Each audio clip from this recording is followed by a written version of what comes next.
Bonjour et bienvenue à cette session numéro 5 par rapport au financement, aux coûts et à la livraison des vaccins COVID-19.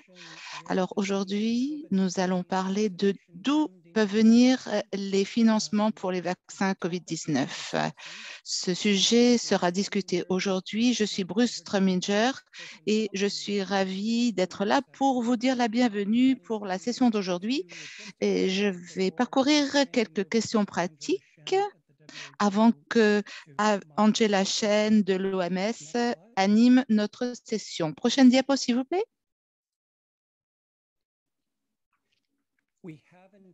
Nous avons l'interprétation disponible en français et en espagnol. Si vous cliquez sur le bouton interprétation, s'il vous plaît, profitez-en.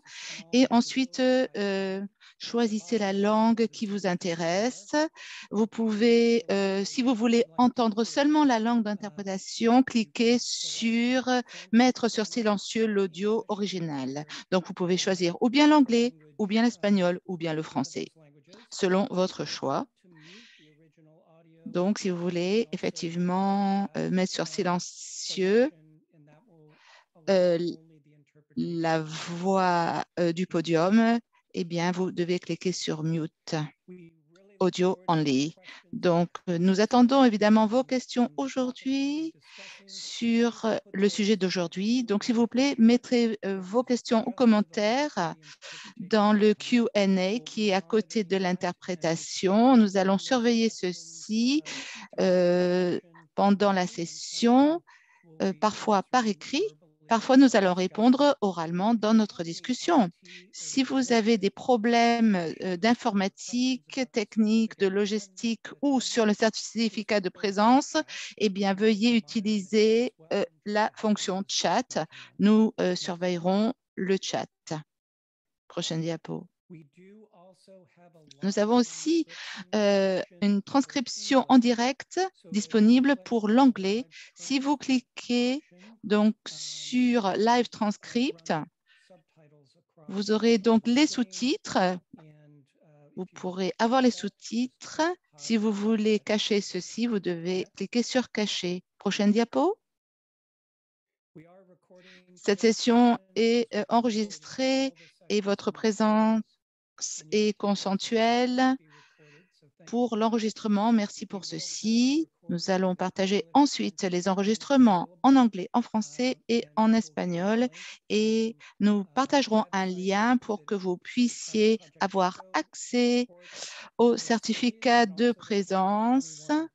Et ça, ce sera disponible par le biais de l'Université du Nouveau-Mexique par le lien qui sera mis dans le chat à la fin de cette session. Donc, ceci sera offert par l'Université du Nouveau-Mexique. Le lien sera à la fin de la session, 15 minutes avant la fin. Nous aurons un petit sondage et nous apprécions votre participation au sondage avant de pouvoir recevoir le certificat de présence. Ceci nous aide pour connaître mieux vos besoins. Donc, n'hésitez pas à remplir le petit sondage. Prochaine diapo. Une petite note sur l'utilisation des données. Nous prenons les données très au sérieux et nous les collectons seulement pour l'enregistrement, la participation, les commentaires, les réponses aux sondages, etc. pour les programmes éco uniquement. Donc, nous sommes très prudents avec ceci. C'est partagé seulement avec le bailleur de fonds du projet, c'est tout. Prochaine diapo. Prochaine diapo. Très bien. Ceci dit, je donne la parole à ma collègue Angela Chen de l'OMS.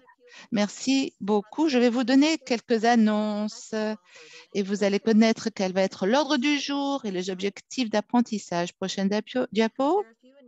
Donc, j'ai quelques annonces à faire. Vous pouvez télécharger les diapos sur le lien qui est donc inscrits ici. Nous avons la page des ressources qui est disponible pour vous avec du matériel de formation, etc., comme toujours. Et il y a un brief. Il y a quelques rapports à lire aussi qui viennent d'être publiés et qui peuvent être vraiment utiles avec le JobAid, comment gérer le stockage, la distribution du vaccin COVID-19 Janssen et d'autres versions linguistiques sur le vaccin Sinovac, aussi sur les femmes qui allaitent. Les questions fréquemment posées, c'est très intéressant sur l'allaitement maternel et sur Janssen aussi. Prochaine diapo. Donc, aujourd'hui, nous allons couvrir donc, la session 5, d'où proviennent les fonds nécessaires à la vaccination contre la COVID. Prochaine diapo. Donc, les objectifs d'aujourd'hui, c'est en fait, c'est quel est le paysage du financement, d'où peut venir l'argent pour la vaccination COVID-19. Nous avons parlé de Gavi et de l'UNICEF dans leur processus, les approches de ceux-ci dans la vaccination. On va vous donner une mise à jour et aussi nous aurons une présentation d'un présentateur du financement de la Banque mondiale contre la COVID ou pour les vaccins COVID. Donc, les buts et les objectifs d'apprentissage, ils sont d'examiner quel type de sources de financement sont disponibles pour le déploiement du vaccin COVID-19. Premièrement, de comprendre les sources de financement public, comprendre les subventions et comprendre aussi les prêts, par exemple, à travers l'exemple de la Banque mondiale. Prochaine diapo. Donc, on va commencer avec quelques questions de sondage. Est-ce que vous pouvez me montrer les questions du sondage, s'il vous plaît? Très bien.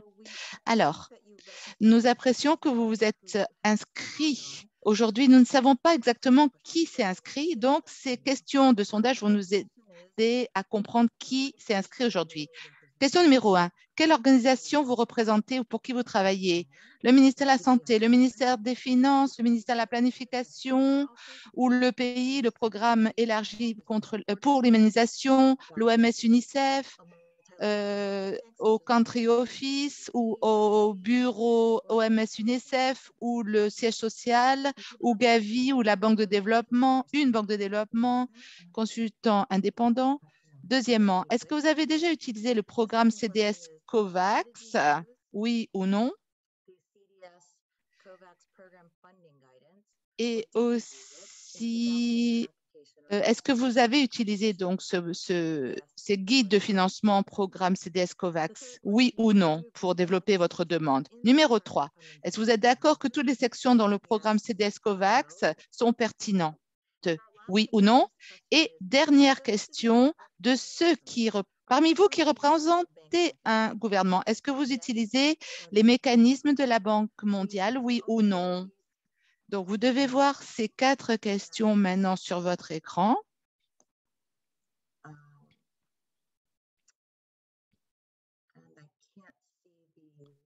Je ne vois pas les réponses encore, hélas. Donc, je les attends. Je ne sais pas donc quels sont les pourcentages par rapport à vos réponses. Je ne vois pas les réponses. Peut-être je vous donne encore quelques secondes alors. Les réponses à ces 4 questions.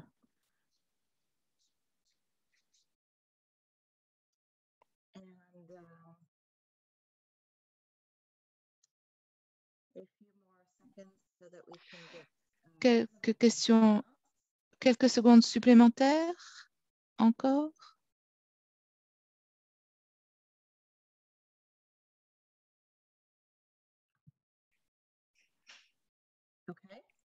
D'accord. Donc, après, on pourra voir qui est présent aujourd'hui. Donc, regardons donc les questions du sondage. Vous pouvez, Nathalie, mettre les données du sondage, s'il vous plaît?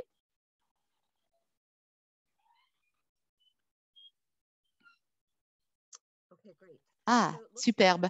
Alors, à la première question, intéressant, une grande proportion, en fait, de ministère de la Santé, superbe.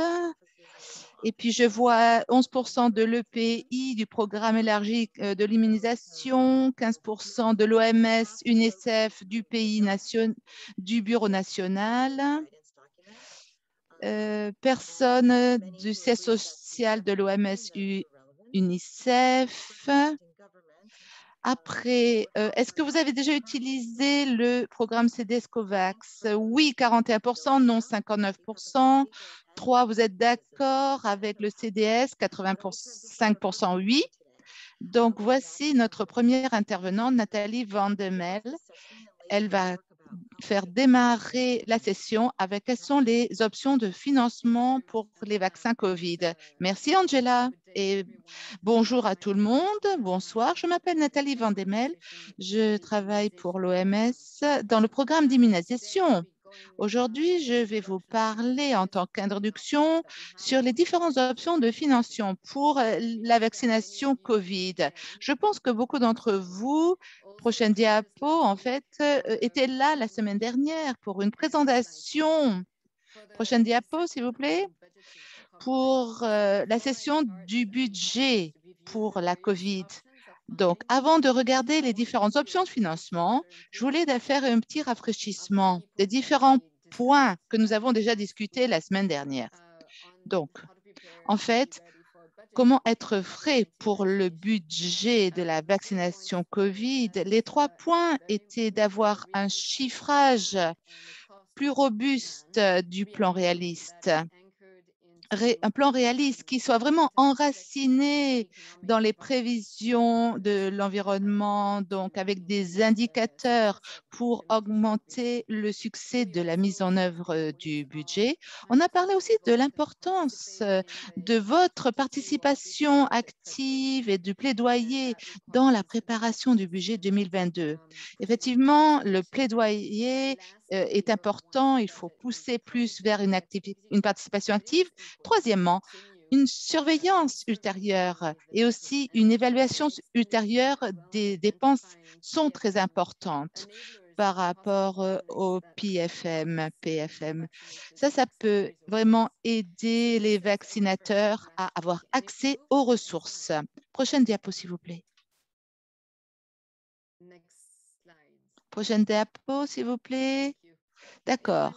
Donc, j'avais donné donc une liste des options. C'est important de prendre du recul et comprendre qu'est-ce qu'est la vaccination COVID-19, quelle est sa fonction et quel type donc, de financement nous voulons pour faire le développement, le déploiement des vaccins. Donc, effectivement, cette vaccination COVID est une intervention sanitaire essentielle et un stimulus économique très important. Les gouvernements doivent s'assurer que ceci est développé pour éviter la mortalité, la morbidité. Et quelles sont donc les ressources du gouvernement, en fait? En fait, ceci est une approche gouvernementale, pan-gouvernementale. Nous devons réfléchir peut-être reprogrammer peut-être les financements et les dépenses d'autres secteurs, effectivement. C'est ça qui peut être. Il faut penser à reprioriser certains secteurs. Donc, les sources de financement ne devraient pas venir d'autres services sociaux et sanitaires essentiels, parce que ça va avoir un impact négatif. Donc, il faut que le financement soit une décision économique générale et ne doit pas être limité à la reprogrammation des budgets existants du ministère de la Santé. Il faut identifier, par exemple, les domaines qui ne sont pas productifs et ceux qui sont peut-être retardés. Prochaine diapo. Donc, il y a 3 types de revenus. Et je vais aller en plus dans le détail. Donc, effectivement, les recettes publiques Et effectivement, je vous réfère à la session 4 éco de la semaine dernière. Quand on a regardé le budget la semaine dernière, on a vu que certains budgets et revenus peuvent être élevés par des contributions d'assurance sociale qui sont obligatoires, effectivement. Donc ça, c'est important. Et il faut prendre ceci en considération pour certains pays. C'est possible, ça peut être une source possible de financement et de budget pour la COVID-19. Bon, quand les cotisations sociales sont insuffisantes, alors il faut regarder le financement externe. Effectivement, il y a dans certains pays à revenus moyens et bas, effectivement, ils sont éligibles à des subventions et des prêts concessionnels et d'autres mécanismes pour augmenter leur financement. Et pour finir, ce qui est important, c'est aussi de réviser le financement alternatif. Et la semaine dernière, on a parlé justement de la loterie, d'autres mécanismes que certains pays pourraient avoir ou auraient décidé de proposer pour augmenter des ressources et le financement. Donc, un des pays, par exemple, qui utilise ce type de mécanisme, si vous l'utilisez, s'il vous plaît, donnez votre exemple. Ça serait très intéressant d'avoir ce type d'autres financements. Je connais sur le Vietnam qui utilise ces autres financements. Et effectivement, on parle de trust fiduciaire, de loterie, et on veut parler de ceci. Quand on regarde avec le recul ces financements alternatifs, ils ne sont pas trop durables au moyen terme et ils augmentent des revenus, mais bon, en fait, ce n'est pas trop durable et il y a des preuves limitées par rapport à ces mécanismes alternatifs pour des ressources, pour pouvoir contribuer à des ressources complémentaires et puis qu'en fin de compte, il va falloir d'autres types de financement. Ce n'est pas trop bon à long terme. Bon, alors, avant de vous montrer toute la liste des options, ce qui est très particulier à la vaccination COVID-19, c'est que ça se double fonction. Vous voyez, économique et le ministre de la Finance ou de l'économie peut être l'organisme gouvernemental premier pour clarifier et aussi booster les finances pour la vaccination COVID-19. Et le ministre de la Santé est central pour ceci, mais pas nécessairement pour être l'autorité de toutes les ressources. Donc, il faut prendre en considération qu'on va avoir des ressources, mais sûrement, on est dans une position d'avoir à collaborer avec les autres ministères et les autres secteurs. Et donc, c'est important pendant ce temps de peu de ressources, de plus de dépenses, de peu de revenus, c'est important de réfléchir comment on peut financer efficacement la vaccination COVID et d'engager dans une collaboration plus active avec d'autres lignes de secteur, afin d'avoir une approche pan-gouvernementale qui soit plus générale. Prochaine diapo, s'il vous plaît. Merci. Donc, voici ma liste. Vous voyez, très large, un aperçu très large. Quels seraient donc les mécanismes de financement pour la vaccination COVID? Eh bien, on en a déjà parlé. On a parlé déjà au gouvernement de budget supplémentaire. Vous voyez, dans une situation où il y a des revenus supplémentaires qui ont été faits, peut-être parce que l'économie s'est améliorée, d'accord? Ça peut être donc une source donc de revenus nationaux. On peut aussi reprioriser des budgets existants. À nouveau, je veux dire, ce n'est pas seulement à partir du ministre de la Santé, forcément, mais ça peut être à partir de l'activité économique générale, vous voyez, qu'on peut soutirer des fonds. Et donc, c'est important de vraiment inclure tous les autres secteurs et les autres ministères. Bon, alors, quand les recettes publiques ne sont pas suffisantes, on peut accroître la dette. Bon, donc emprunter de l'argent. Quand on pense de ceci, alors, par rapport aux dépenses du déficit, pourquoi ça donne des ressources juste maintenant, d'accord, mais ça va avoir un impact donc par rapport au service de la dette. Et effectivement, dans l'avenir, ça c'est vrai. Donc, je vais non seulement avoir mes dépenses, mais en plus, je vais avoir le service de la dette. Il faut prendre ceci en compte. Il faut avoir un équilibre pour l'avenir par rapport à ce déficit et il faut prioriser la réouverture de l'économie. Le financement du déficit peut-être n'est pas possible pour certains pays parce que déjà, ils sont surchargés, ils ont beaucoup de surendettement, donc ça ne va pas du tout aller pour eux. Et donc, ils ne sont pas dans une position, certains pays, à avoir plus de dettes.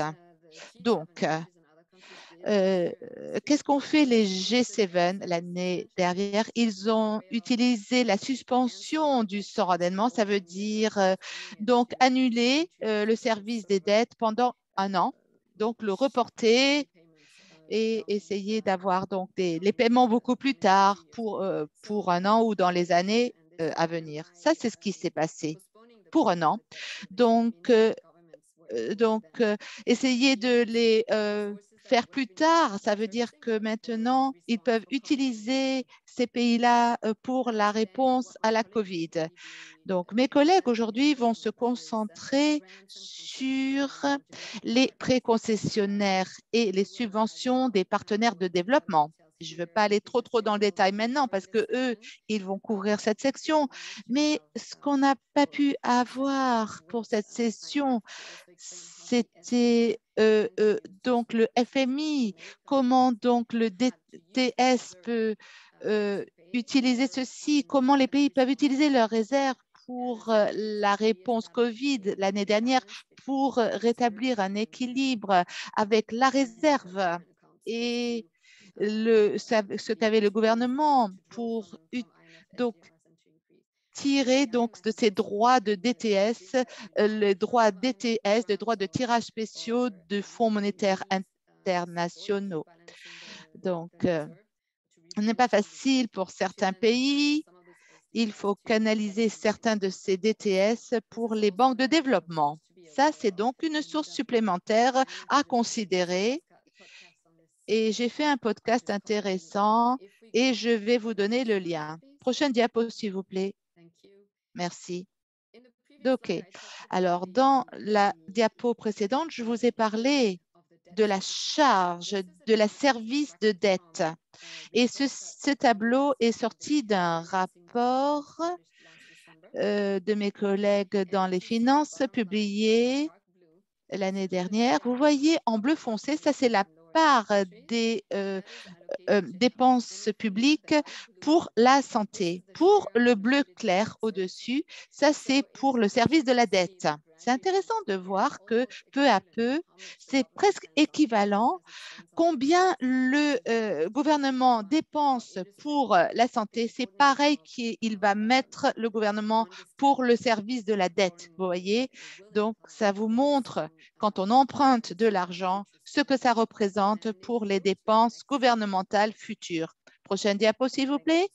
Donc, voilà.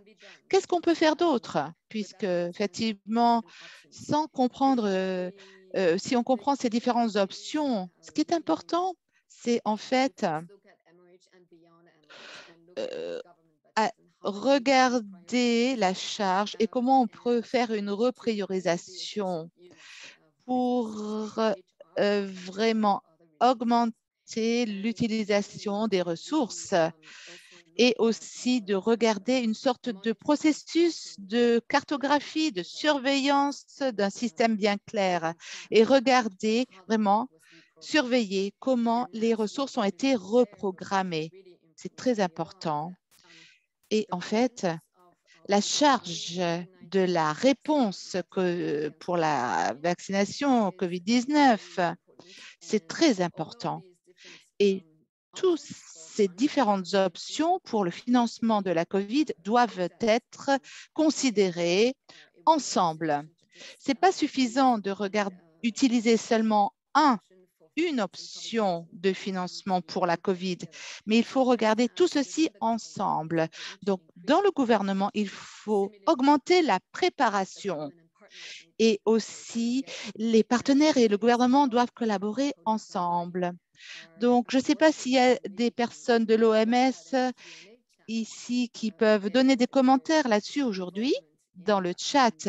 L'engagement donc de la coordination des partenaires qui peut être menée par les ministères de la Santé dans chaque pays. Prochaine diapo. Ah, ça y est, c'est tout. Maintenant, je crois qu'il y a une petite session questions et réponses sur ce que j'ai présenté. On va faire une pause avec la présentation de Nathalie maintenant et voir.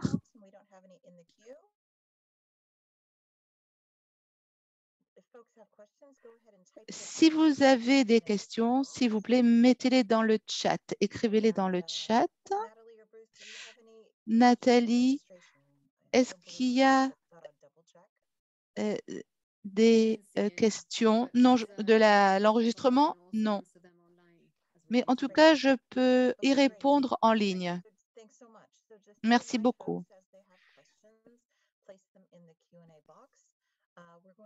Donc, maintenant, notre prochaine présentatrice par rapport à la la réactualisation de l'accès précoce de CDS au niveau de Gavi. Lindsay, à vous. Merci beaucoup. Est-ce que vous m'entendez bien? Oui, ça va. Merci beaucoup. Merci Angela pour votre présentation, pour vous entendre aujourd'hui. Je me présente tout d'abord. Et on s'est déjà rencontrés parmi certains d'entre vous. Je suis chef de la programmation à Gavi. On est responsable de développer les fenêtres de soutien, y compris tous les conseils et les applications, et aussi processus de demande de révision. Donc, moi, j'ai vos demandes de révision. Elles viennent sur mon bureau et je les révise, c'est-à-dire nous faisons la révision de différentes subventions, etc. Donc, mon équipe et moi, nous faisons ceci. Je veux vous parler donc de la fenêtre qui vient de s'ouvrir au niveau de la COVID pour le financement. Je vais vous donner un petit aperçu de ceci. Et puis, je vais vous montrer où on en est aujourd'hui et qu'est-ce qui va être donc prévu pour l'avenir. Alors, très brièvement, eh bien, très tôt cette année, il y a une planification pour soutenir les livraisons des vaccins COVID reçus par la COVAX. On a ouvert une fenêtre en mars pour les pays qui recevaient les vaccins COVID de la COVAX et qui n'avaient pas de financement disponible pour qu'ils puissent avoir les vaccins disponibles.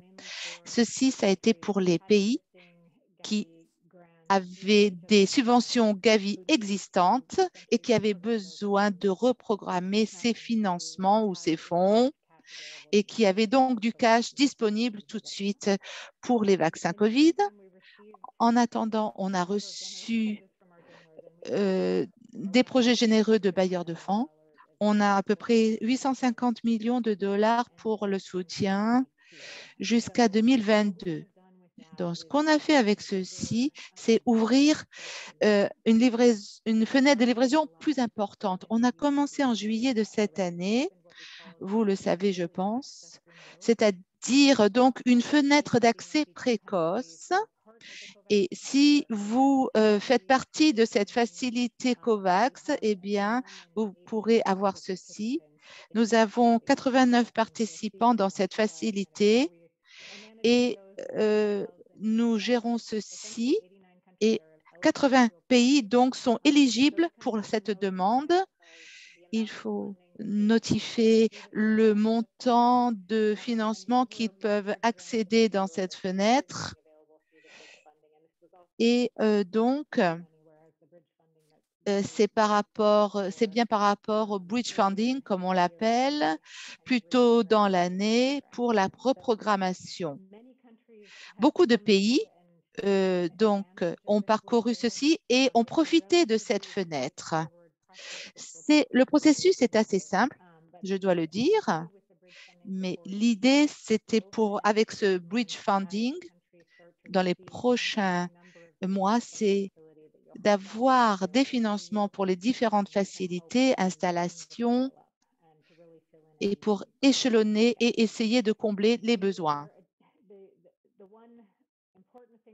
Ce qui est important à dire sur cette fenêtre, la date limite était hier pour recevoir ces demandes et je vais parler dans la prochaine diapo de ce qu'on fait pour ceux qui ont toujours des demandes en cours, en suspens. Et pour ceux qui n'ont pas eu encore accès à ce type de financement et qui sont intéressés, c'est vraiment simple comme processus. Et on vous encourage vraiment à tirer profit de ce processus. Ensuite, après cette fenêtre, on a une demande d'audit qu'on va ouvrir en septembre et vous allez voir ici, ça c'est le gros du financement disponible. Ça va être plus un processus de demande pour ceux qui sont familiers avec ceci, pour s'assurer que vos demandes, il faut nous donner les justifications pour s'assurer de ceci et on anticipe que ceci sera un horizon de 12 mois jusqu'à la fin de 2022. Prochaine diapo, s'il vous plaît. Je vais vous parler du statut actuel de la demande CDS. Aujourd'hui, donc, comment avons-nous géré donc cet accès précoce, c'est-à-dire entre nous et l'UNICEF? Du côté Gavi, nous avons 61 pays qui étaient éligibles, admissibles pour gérer ce processus. Parmi ceux-là, nous avons reçu 51 demandes. Donc, félicitations à vous pour ces demandes. Et pour ceux qui n'ont pas encore reçu une réponse, eh bien, c'est toujours dans le processus et nous allons revenir vers vous aussi vite que possible. Nous avons les premières, nous avons des demandes, pardon, le total des demandes est pour 175 millions de dollars et nous avons un petit bid en cours. Nous travaillons là-dessus pour une petite offre pour certains pays. Donc, qu'est-ce qu'on va faire? On va prolonger la date limite un peu plus. Pour ceux qui tombent dans cette catégorie, vous allez recevoir une communication de votre SDM avant la fin de cette semaine et pour qu'on comprenne du côté de Gavi où c'est que vous en êtes et pour vous encourager à venir vers nous. Donc, avec cette demande, cette requête. Une chose finale sur cette diapo. Donc, voici où on en est dans le processus de demande. Tout qui a eu accès à ceci a pu voir ceci. Donc, c'est intéressant de voir où on en est. Qu'est-ce qui a été approuvé? Vous voyez, qu'est-ce qui a été demandé? Vous voyez tout ceci sur le tableau. Et il y a une plateforme sur laquelle vous mettez votre requête ou demande. On vous encourage à vous acheminer vers cette plateforme, tout à fait. Et en fait, je vais vous montrer la prochaine diapo et je vais vous montrer où on en est. avec le processus et qu'est-ce qu'on a fait jusqu'à maintenant au niveau des requêtes qui ont été reçues et approuvées. Pour ceux d'entre vous qui êtes passés par le processus, vous savez que l'acheminement pour la requête, c'est par la plateforme des partenaires. Si vous n'êtes pas encore arrivé sur cette plateforme, on vous encourage à faire ceci. Familiarisez-vous avec la plateforme parce que c'est celle qu'on utilise pour la soumission de la prochaine étape du financement CDS. C'est très simple comme processus et vous allez trouver que, en fait, la cartographie du processus et les conseils du processus sont faciles à suivre et ils se trouvent dans un seul endroit. Vous voyez en bas que nous avons 51 demandes, vous voyez au fond de ceci, 18 ont été approuvées et, comme je vous l'ai dit, 78 millions de fonds ont été approuvés sur les 175 millions de dollars. Donc, ça se passe assez bien, je trouve. C'est bien, bon engagement. Tout le monde est bien occupé, je comprends bien sûr, mais merci pour avoir fait ceci. On a 10 millions qui ont été déboursés, presque 10 millions, vous voyez le chiffre en bas, qui ont été déboursés. Donc, si vous avez eu votre financement approuvé, ne vous inquiétez pas, ça arrive vers vous, ça va arriver. Si vous avez été approuvé, ça arrive, ça prend juste un tout petit peu de temps. Prochaine diapo, s'il vous plaît. Finalement, très vite, je vais rappeler à tout le monde pourquoi c'est ce financement CDS. Quels sont les principes? Ça va vous rafraîchir en fait. Eh bien, il y a 5 principes pour le financement CDS et nous voulons encourager tout le monde de prendre ceci, avoir ceci en tête quand vous faites vos demandes. Et en fait, premièrement, le principe clé, c'est d'atténuer les risques de livraison. Donc, c'est pour accélérer les doses qui ont été financées de COVAX, qu'elles soient efficaces et équitables. On ne veut pas qu'il y ait des doses qui soient gaspillées ou qui soient perdues. C'est très important. Nous voulons donc mitiguer ou atténuer les risques de livraison des vaccins. C'est très important. Que ça arrive dans les mains des bonnes personnes. Aussi, effectivement, il y a beaucoup de différents types de financement pour la livraison des vaccins COVID, comme on en a déjà parlé aujourd'hui. Nous voulons nous assurer que ce financement est complémentaire à d'autres financements. Donc, surtout, c'est important pour vous, si vous n'avez pas encore fait de cartographie, regardez quels autres financements vous avez. Donc, le financement CDS se concentrera sur des domaines d'avantages comparatifs et aussi des écarts qui ne sont pas soutenus par les ressources nationales ou les autres bailleurs de fonds. Bon, effectivement, nous nous intéressons, troisièmement, à l'agilité et au coût de transaction qui soit minimisé. Et nous voulons nous assurer qu'il y a du financement ici pour les pays qui ont des problèmes de cash. Et bien sûr, il y a toujours des besoins plus larges, nous en sommes conscients. Et vous pouvez donner les détails dans votre demande. Donc,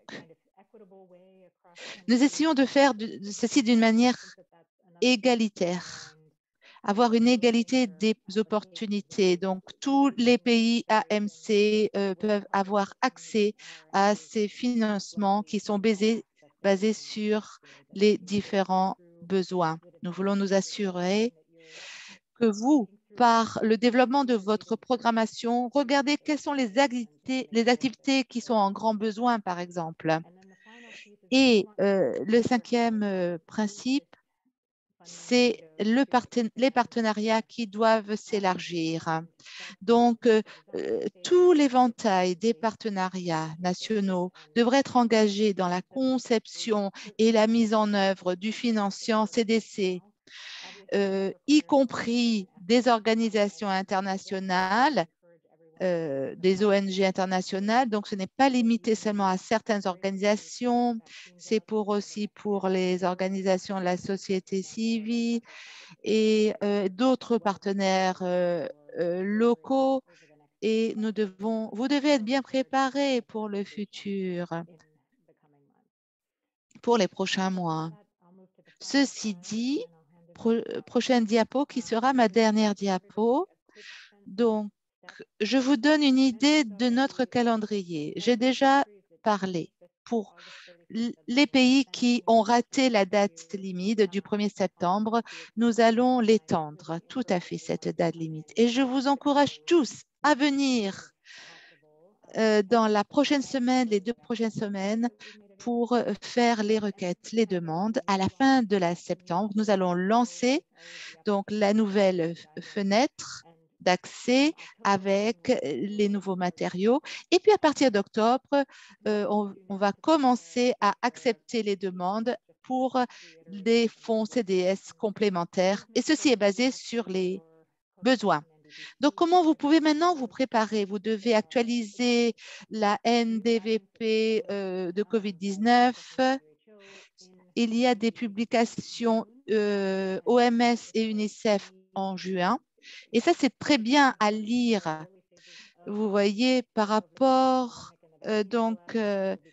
aux étapes précoces, je pense que ça sera très intéressant pour la programmation de la vaccination pour les 18 prochains mois. Et aussi, évidemment, profiter des leçons qui ont été apprises. Ça aussi, c'est très important dans votre prochaine préparation. Identifier les activités clés aussi par rapport aux écarts de financement pour 2022. Donc, vous devez penser au développement de votre paysage, des sources de financement pour soutenir le déploiement de NDVP, des nouveaux plans, des vaccinations. C'est très important pour votre programmation, pour votre planification. Tout ceci, évidemment, c'est de, en fait, rassembler les décideurs clés pour discuter des priorités de financement. C'est un bon temps maintenant de faire ceci dans les prochaines semaines. Nous allons revenir vers vous et puis on aura une session écho en octobre pour parler des processus de demande. Et ceci dit, je vais finir et merci pour votre attention. Merci beaucoup. On va passer maintenant, on va entendre de l'UNICEF, ensuite prendre des questions. Vous pouvez toujours mettre vos questions dans le chat et puis aussi une note finale avant de parler avec l'UNICEF. Pour ce qui est CDS et NDVP, la plateforme sera là pour soumettre vos NDVP selon les pays. Si vous voulez utiliser des outils spécifiques, c'est là où vous pouvez télécharger vos fiches. Eh bien, je vais donner la parole maintenant à Abby Ronke de l'UNICEF. Merci aux organisateurs pour me permettre de parler. Bonjour ou bonsoir à vous tous. Je m'appelle Abironko Oyaote. Je suis économiste à l'UNICEF pour l'équipe COVAX. Je vais parler des moyens de l'UNICEF pour soutenir la mobilisation des ressources pour la livraison des vaccins COVID dans différents pays et aussi avec la demande de la fenêtre d'accès précoce. Prochaine diapo, s'il vous plaît. OK. Alors, l'UNICEF veut soutenir donc la mobilisation de ressources. Elle a fait ceci depuis les derniers mois. Prochaine diapo. Eh bien, c'est une action humanitaire pour les actions. Par rapport à ce fonds, nous avons donc nous avons contribué à l'UNICEF à remplir donc cet écart de financement avec 22 milliards de fonds, de dollars. Et en fait, au début, c'était 659 millions de dollars. Et ce fonds, c'est vers cet écart de 22 milliards de dollars et c'est complémentaire par rapport aux autres financements qui ont été donnés, qui ont été discutés aujourd'hui. Prochaine diapo. Alors, ça, c'est juste une capture d'écran par rapport à l'action humanitaire. Vous voyez donc, il y a une bonne partie de 500 milliards de dollars par rapport aux fonds qui sont nécessaires pour l'administration, pour la chaîne, pour la gestion, pour l'hygiène, etc., et la délivrance des vaccins dans différents pays.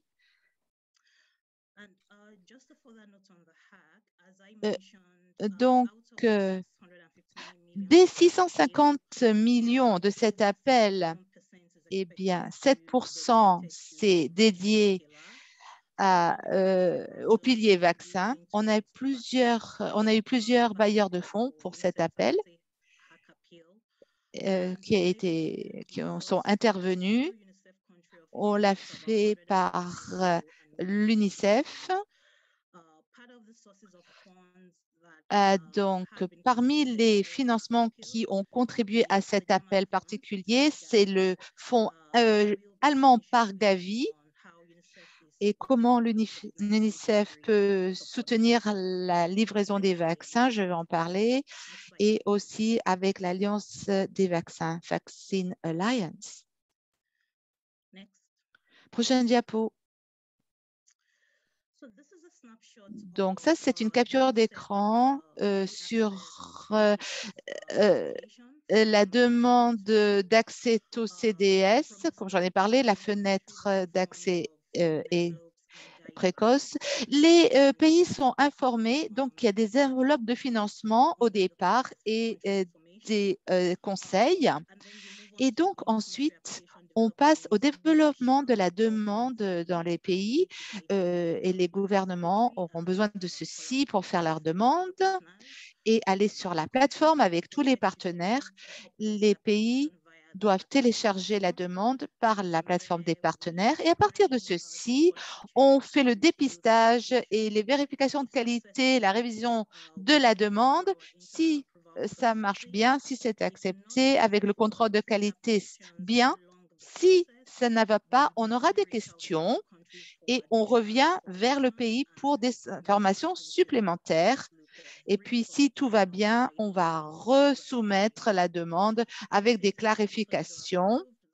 Si c'est approuvé, eh bien, il y a transfert des fonds et déboursement dans les bureaux des différents pays.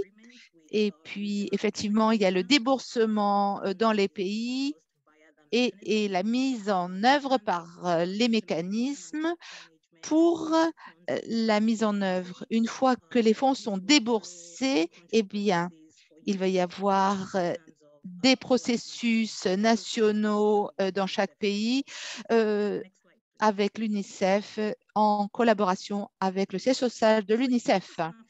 Donc, une capture d'écran des obligations pour soumettre une demande. Le processus est très simple. Voici ce qui est important.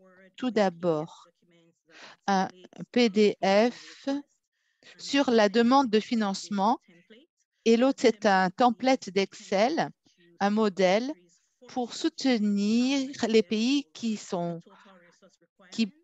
ont besoin de savoir quels sont donc les besoins de financement, quels sont les écarts financiers et qu'est-ce que les pays voudraient que CDS fasse dans leur soutien, par exemple. Donc, mettez vos souhaits, s'il vous plaît. Donc, un autre champ. Il faut penser au déploiement. Il faut donc utiliser le template ou le modèle Access. C'est important. Il n'y a pas beaucoup de pays qui ont fait ceci. Et par rapport aux écarts, on est très intéressé d'entendre des expériences des pays pour utiliser ces pays pour ceux qui ont réussi à faire ceci. Mais il faut parler des coûts. Il faut nous dire des exercices des coûts pour comprendre les exigences de ressources ou les besoins de ressources. C'est très important. Et j'ai mis sur la droite les leçons clés pour ceux qui ont réussi à remplir toutes les obligations. Donc, très brièvement, pour vous montrer qu'on a tout un éventail de catégories d'articles de budget que CDS soutiennent. Donc, on a 17 catégories en plus de l'administration de fonds. Vous voyez qu'à partir des demandes reçues, on a 22 demandes et tous les pays demandent donc des fonds dans toutes ces catégories de ressources. Il y en a évidemment qui ont vraiment d'énormes besoins dans l'équipement de la chaîne froide, par exemple, ou les déploiements des vaccins. À nouveau, ça vous montre la désagrégation des données par domaine NDVP. Vous voyez les demandes de haute demande, c'est-à-dire les vaccinateurs, c'est toujours, et la livraison des vaccins et la chaîne froide, c'est très important. Et aussi le transport des vaccins, c'est très important. Après, il y a le temps des vaccinateurs pour contacter les ressources humaines et aussi les équipements de la chaîne froide. Ceci vous donne une capture sur les financements agrégés demandés pour les différents coûts. Comme je l'ai dit avant, 70% sont concentrés sur le financement dédié pour le coaching, les ressources humaines et aussi l'outreach, comme on l'appelle, essayer d'accéder à certaines zones. Où est-ce qu'on en est en ce moment? On a reçu 24 demandes depuis hier, mais aujourd'hui, on est à 25 demandes. On a révisé et approuvé, vous voyez, pour 9 pays, et il y a d'autres pays qui sont toujours en processus de révision. On attend 5 pays qui doivent soumettre par rapport à la date limite. Pour l'UNICEF, c'est aujourd'hui. Donc, si vous voulez faire une demande et vous ne l'avez pas encore fait, vite, vite, vite, dépêchez-vous et faites la demande aujourd'hui. Pour les prochaines étapes, comme Lindsay en a déjà parlé, comme pour Gavi, on communique avec les pays dans les prochaines semaines par rapport à leurs besoins et pour la fenêtre entre octobre et décembre. Ceci dit, je redonne la parole à Angela qui va voir quelles sont les questions pour cette session. Merci beaucoup pour cette session très informative. Merci à Gavi, merci à l'UNICEF. Je vois certaines questions. Je vois des mains qui sont levées. Si vous voulez écrire, s'il vous plaît, vos questions, ça serait mieux. Ça serait mieux d'écrire votre question dans le Q&A. Lindsay est en train de taper les réponses par rapport à est-ce qu'un soutien technique, un fonds de soutien technique peut demander ceci? peut inclure un TA pour renforcer la gestion de l'utilisation des financements, tels que la capacité, ou peut-être évaluer la capacité de ceux qui mettent en œuvre et qui opèrent les contrôles supplémentaires de supervision pour atténuer les écarts dans la capacité. Et je pense que la question a été répondue par écrit. Donc, prochain intervenant, s'il vous plaît. Je ne vois pas d'autres questions. Notre prochain présentateur est Michael Kent Ransom. Michael Kent Ransom, je vous passe la parole de la Banque mondiale.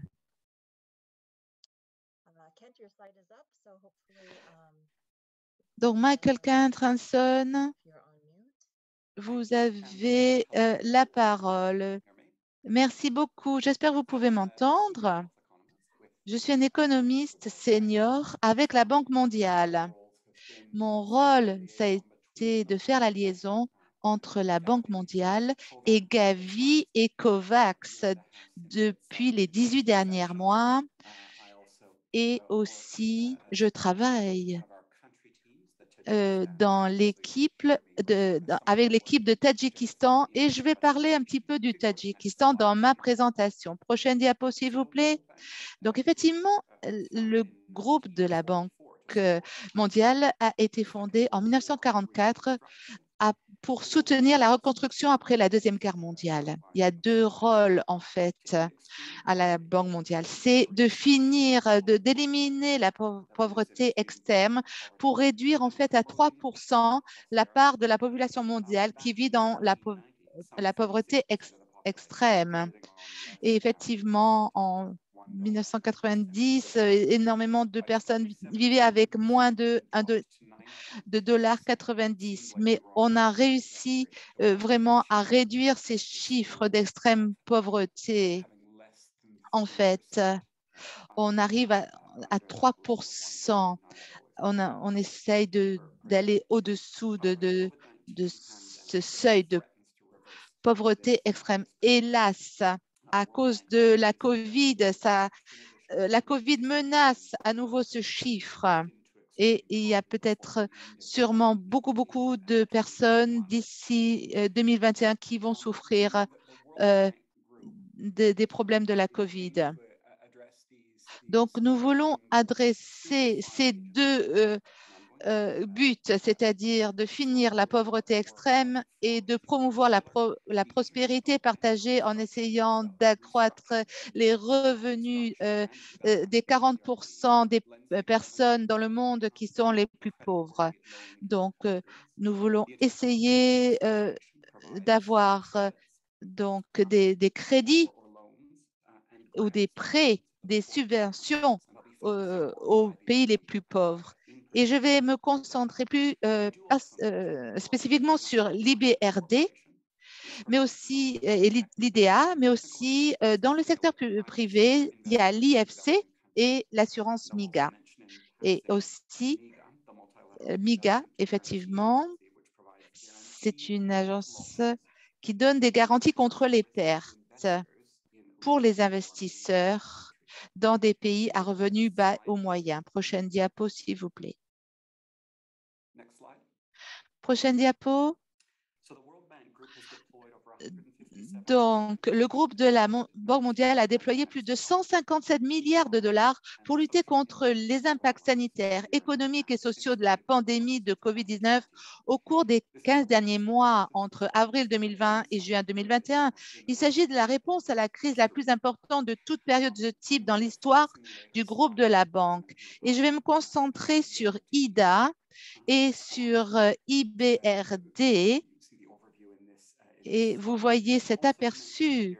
Et aussi pour mentionner que le IFC aide pour le déploiement des vaccins.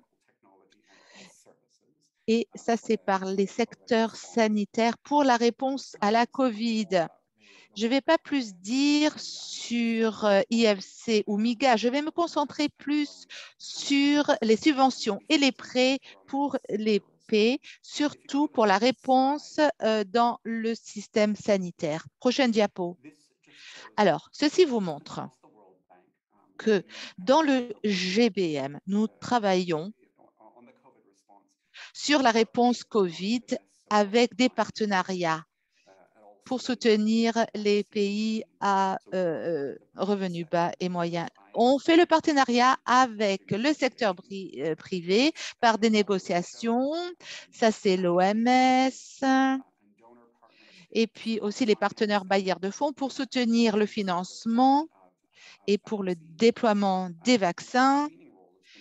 Et notre rôle a été formalisé par l'établissement donc de la création d'un groupe de travail du GBM, de l'OMS, pardon, du FMI et de l'OMC. Prochaine diapo, s'il vous plaît.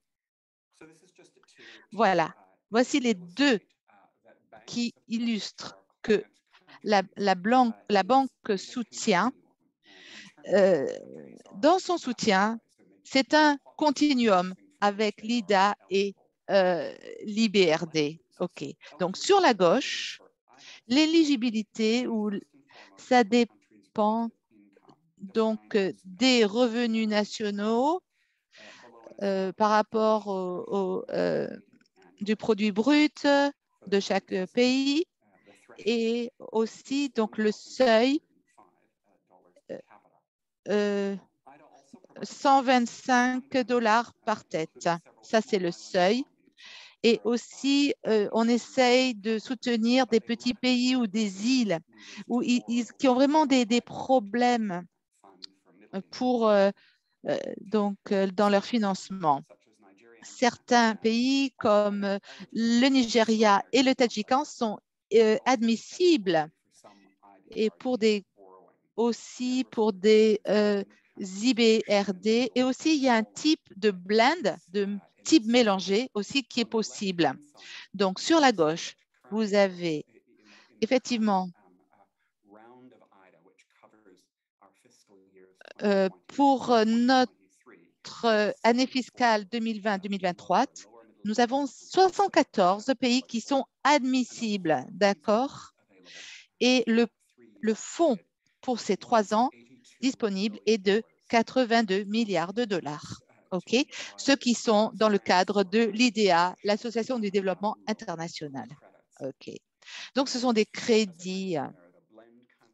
Et puis, pour les pays de type blend ou mélange qui sont admissibles, eh bien, il faut être éligible à l'IDA, mais donc, il y a 15 pays qui sont dans cette catégorie.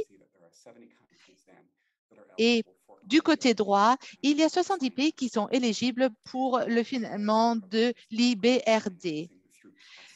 Et puis aussi, il y a des financements fiduciaires qui sont disponibles. Et ça, je l'ai mis en bas de ma diapo, les fonds d'affectation spéciale, c'est-à-dire le fonds d'urgence pour les pandémies, par exemple, ou le fonds de financement mondial pour les femmes, ou le fonds de préparation et de réponse aux urgences sanitaires. Alors, ici, voici les fonds qui ont été disponibles pour la réponse sanitaire. En avril 2020, 6 milliards ont été disponibles pour la phase initiale de la réponse à la COVID. Et ça a été donc mis disponible par une installation de traitement rapide du COVID-19. Ensuite, il y a eu le financement des équipements de protection pour les diagnostics, pour le thérapeutique, par exemple, pour les équipements sanitaires, le matériel sanitaire, etc. En octobre 2020, eh bien, il y a eu un fonds supplémentaire, 12 milliards pour le premier stade pour la réponse vaccin. 12 milliards. Mais maintenant, il y a une augmentation de 8 milliards. Nous en sommes à 20 milliards de dollars approuvés pour l'achat et le déploiement de vaccins. Et la prise en charge est de 54 pays. Il y a d'autres financements COVID-19 pour la santé par la restructuration le redéploiement et la réaffectation des ressources existantes. Et ça comprend les fonds fiduciaires, comme je l'ai déjà dit. Prochaine diapo, s'il vous plaît. Donc, cette illustration vous montre un cycle de projets typique. Et je voulais dire que le financement de la Banque mondiale est destiné à combler les lacunes identifiées par les gouvernements, par les pays. Et donc, une fois qu'ils ont ces financements, comment ça va être alloué, vous voyez? Et même dans les pays à très faibles ressources, les agences nationales disposent de ressources qui peuvent être mobilisées pour financer l'administration du vaccin COVID-19 à partir de nombreuses sources, tant nationales qu'extérieures. D'accord? Donc, cette approbation est à moins de 2,5 mois. Ça, c'est le délai moyen entre le lancement et l'approbation des projets dans le cadre du AMP. Je pense que c'est formidable quand même comme délai. Et ça comprend les opérations de vaccins. Parce que normalement, ça prend 18 mois, même 2 ans. Donc, c'est magnifique comme réponse, je trouve. Prochaine diapo, s'il vous plaît.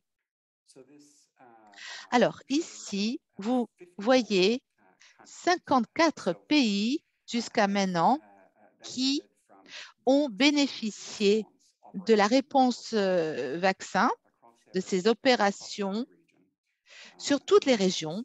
Et ça, la moitié des projets approuvés se trouvent en Afrique.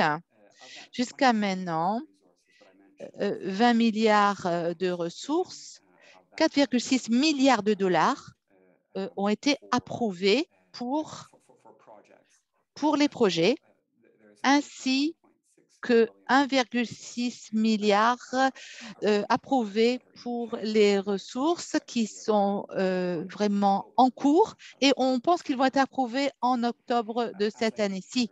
Comme je l'ai déjà dit, il y a donc un engagement qui a été élargi jusqu'à 20 milliards, comme vous voyez sur la diapo, jusqu'en 2022. D'accord? Donc, l'engagement a été élargi. Prochaine diapo. Alors, ces ressources pour les vaccins, pour la réponse avec les vaccins, sont disponibles pour les pays. Ils peuvent les utiliser ou bien pour acheter des vaccins, ou bien pour d'autres aspects de préparation à la vaccination et au déploiement de la vaccination. Donc, en termes d'acheter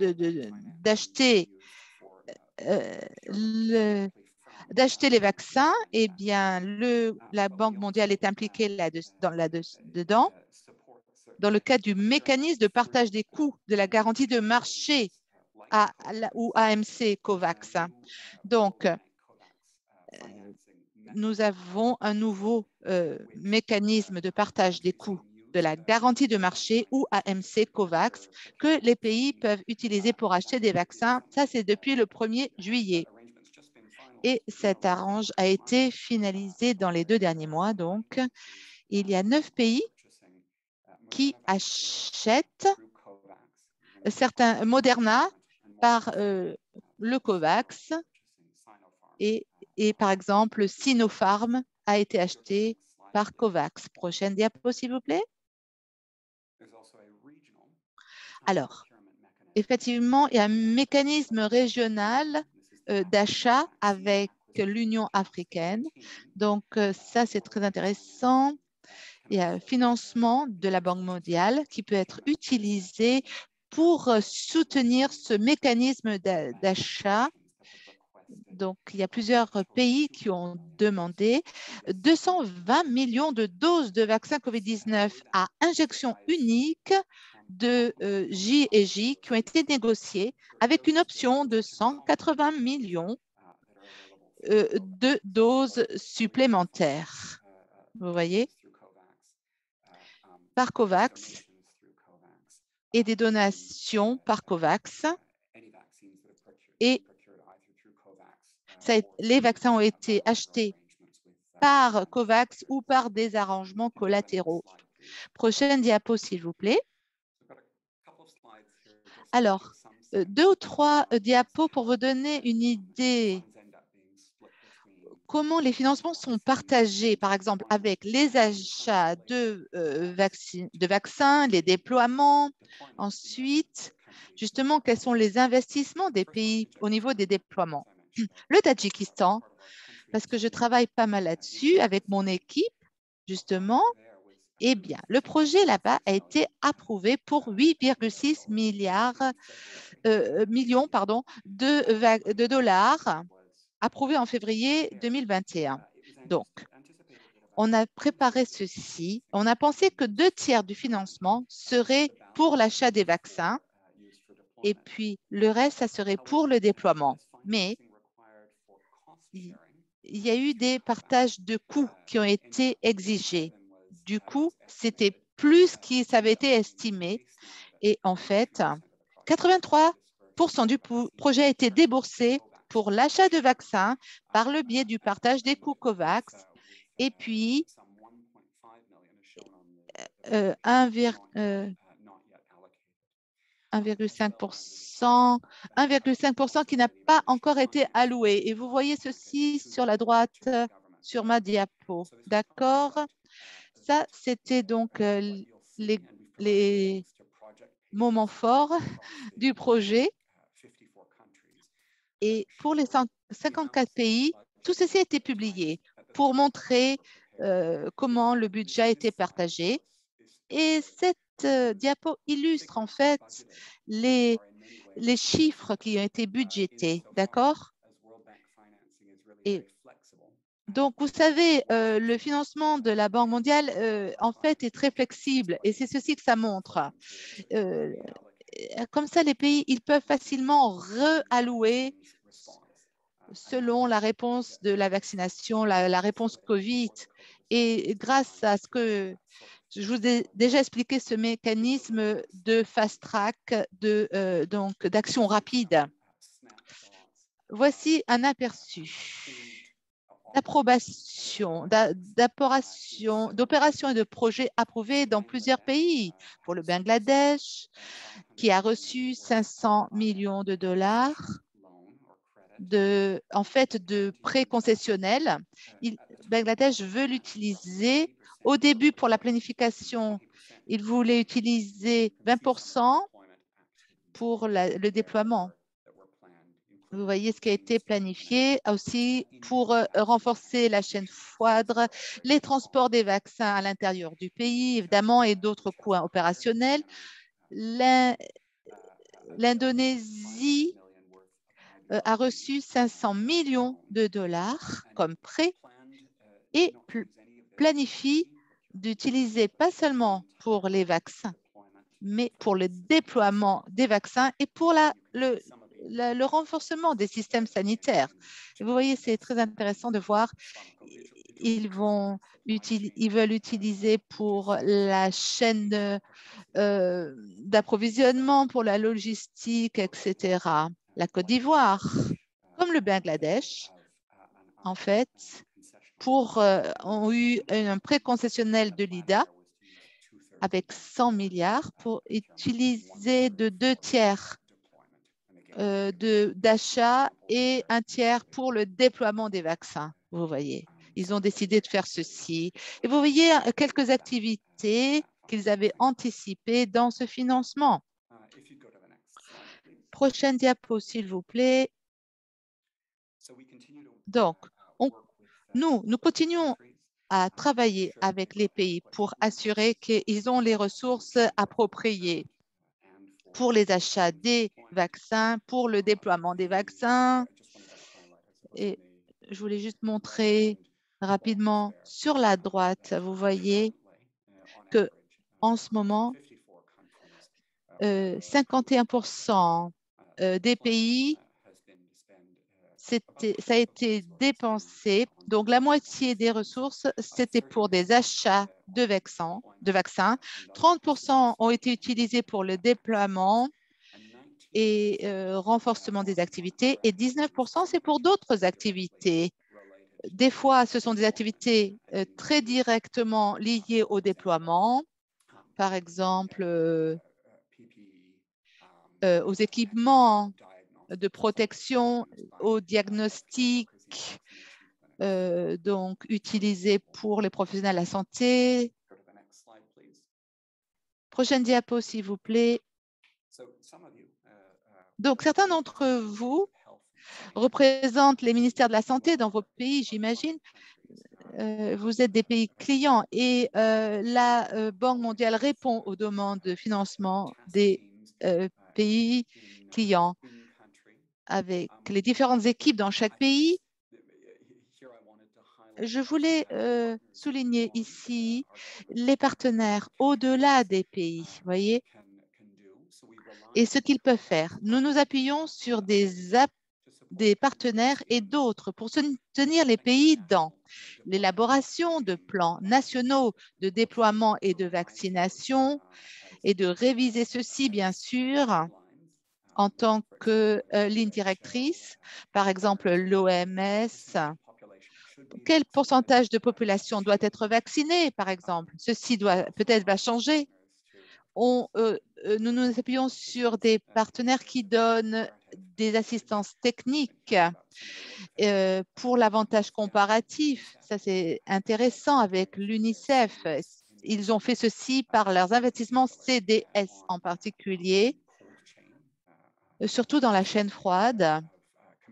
Effectivement, pour l'avantage comparatif de ces deux organisations aussi, nous nous reposons sur les partenaires pour fournir des financements complémentaires pour l'achat de vaccins et le déploiement et de partager ces informations par des plateformes nationales, à savoir des groupes de coordination inter-agences, aussi par la plateforme OMS de partenaires. Comme ça, on peut avoir une bonne visibilité de ce que le gouvernement peut financer ou quels sont les écarts et qu'est-ce que les différents partenaires fournissent. Et il faut reconnaître que c'est une situation qui change très, très, très vite, vous savez.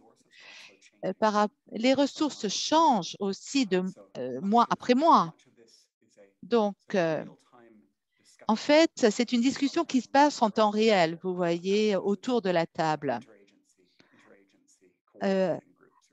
Par rapport à ces groupes ou comités inter-agences. Pour finir, ont été donnés des liens et des annexes pour tous les projets, en fait, des articles. Et ceci est absolument disponible sur le site Internet de la Banque mondiale. Ces projets sont actualisés très régulièrement. Vous pouvez y avoir accès. Et je crois que c'est tout pour ma présentation. Donc, vous voyez les 54 projets qui ont été approuvés et il y a des rapports sur tout ceci. Merci. Angela, à vous. Merci beaucoup, Kent. Alors, nous avons deux questions. Une question, c'est pour la Banque mondiale. Est-ce que les ressources, elles peuvent être utilisées pour payer les salaires des vaccinateurs, du personnel de vaccination? Est-ce que les ressources peuvent être utilisées pour ceci? Bon, alors, les règles sont très strictes pour l'utilisation des ressources. Pour les salaires des professionnels de la santé, c'est attendu normalement que les gouvernements doivent rémunérer les professionnels de la santé. Vous voyez, ça doit être mis en place dans les pays où le système de la santé ou le personnel de la santé a besoin d'être assisté au niveau des salaires, au niveau des consultants. Eh bien, oui, les ressources de la Banque mondiale peuvent être utilisés pour ceci, mais pas pour les salaires du personnel de la santé qui se trouve déjà en place. Donc, dans des cas où déjà les professionnels de la santé doivent travailler en heures supplémentaires ou s'ils doivent voyager sur des zones éloignées, oui, alors la Banque mondiale peut financer ceci, ce personnel de la santé. Ah, merci beaucoup. Pour vous, est-ce qu'on peut utiliser les allocations DTS, les droits des tirages spéciaux? Vous pouvez regarder la question. Donc, à vous pour répondre à cette question.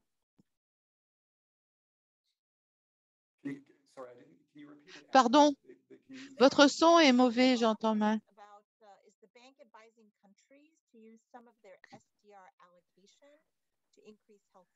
Est-ce que vous pouvez utiliser vos allocations de SDR?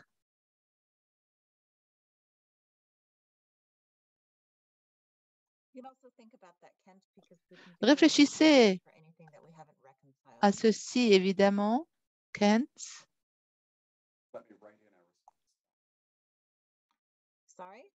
Pardon? Je vais écrire la réponse à la question dans le chat.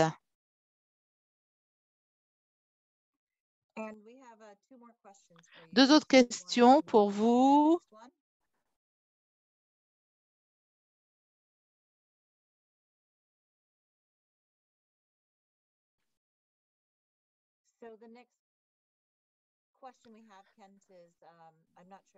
La prochaine question, je ne sais pas si vous pouvez la voir.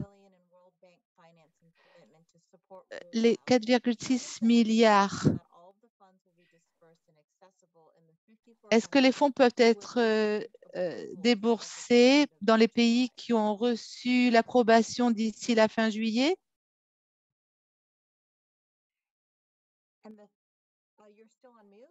Est-ce que vous êtes toujours silencieux? Pour les 54 pays qui ont été approuvés, la banque a fini son processus d'approbation. Maintenant, c'est le pays. Maintenant, des fois, il faut regarder l'approbation avec différents ministères, en fait. Ça dépend. Ah, pardon, il y avait problème de son. Donc, pour les 54 pays, peut-être, il y a des processus internes dans les pays qui exigent que on a besoin, donc, pour que ce financement soit disponible, ça dépend des ministères respectifs des pays. Donc, dans certains pays, ils ont déjà reçu le financement. Des fois, dans certains pays, il faut les ratifications, les signatures de certains parlementaires ou ministres. Donc, c'est dans les mains de leur gouvernement, d'accord? C'est à eux de libérer les fonds. Par rapport au déboursement pour le projet de réponse COVID, eh bien, c'était sur 2 ans. D'accord? Espérance de vie de 2 ans. On pense que la plupart des fonds seront dispersés très vite, mais normalement, ils doivent être complètement dispersés sur 2 ans, mais j'imagine qu'ils vont être tous utilisés de toute façon, évidemment, assez rapidement. OK. Dernière question, c'est en français. Je ne parle pas français. Peut-être on fera ceci offline. Est-ce qu'il y a encore une dernière question? Encore une autre question en français. On va vous répondre personnellement. Est-ce que vous avez des commentaires finaux sur l'allocation de DTS ou autre chose en général? Alors, je pense que c'est la possibilité d'utiliser le financement. La question était génération de demandes du financement sur l'hésitation, je crois. Oui, tout à fait. le financement de la Banque mondiale peut être utilisé pour ceci. Et j'ai donné des exemples de certains pays qui ont de telles activités. Merci beaucoup. Donc, les questions qui n'ont pas été répondues seront répondues dans le chat sans problème. Alors, est-ce que je peux avoir le sondage maintenant pour finir? D'accord, merci. Alors, 3 questions sondage pour vous. Premièrement, est-ce que cette session vous a aidé à comprendre le financement de la Banque mondiale pour la COVID-19? Oui ou non? Deuxième question, cette session m'a aidé à trouver des informations supplémentaires sur la manière dont on peut utiliser la plateforme des partenaires pour faire une demande de financement CDS. Oui ou non? Ou un peu, en quelque sorte. Troisième question, je prévois de soumettre une demande d'accès précoce CDS. Je l'ai déjà fait, ou alors cette semaine, ou alors la semaine prochaine, vous allez le faire. Cochez la bonne réponse qui est appropriée pour vous. Merci. Voici ces 3 questions donc. Premièrement, c'était sur la compréhension du financement de la Banque mondiale, la première question.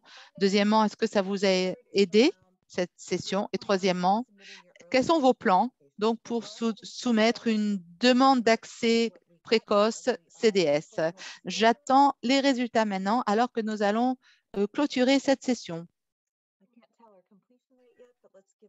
Je ne sais pas si c'est déjà fini. Je donne encore quelques secondes.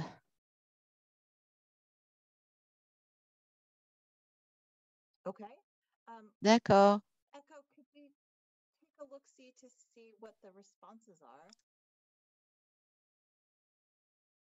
Ah, magnifique. Alors, je vois 95% d'entre vous, ça vous a aidé à comprendre plus sur le financement de la Banque mondiale sur la COVID-19. Deuxièmement, 68%, ça vous a aidé avec des informations, à trouver des informations supplémentaires sur la plateforme. Et troisièmement, oui, 50%, vous avez déjà soumis votre demande précoce CDS. Prochaine diapo. Prochaine diapo, s'il vous plaît. Je crois qu'il y a autre chose. Prochaine diapo. Bon, effectivement, vous pouvez trouver tous les enregistrements, tout le matériel du webinaire ici sur ces différents liens. Tout à fait. Les diapos, les enregistrements sont absolument disponibles. Merci aux interprètes pour l'interprétation simultanée. Et vous avez tous les liens ici pour vos questions. Alors, notre prochaine session, ça sera le 8 septembre et vous pourrez vous inscrire au lien en bleu. Ce sera le processus de planification des coûts et de budget sur la région africaine. Et puis, il y en aura d'autres en octobre. Donc, en fait, nous voulons vous aider à apprendre avec différentes régions du monde. On va commencer avec la région africaine et ensuite nous irons à la région pacifique, etc. Donc, merci. S'il y a des questions auxquelles on n'a pas répondu pendant cette session, elles seront partagées. S'il vous plaît, vous devez nous les envoyer par email et nous vous y répondrons. Merci et bonne journée.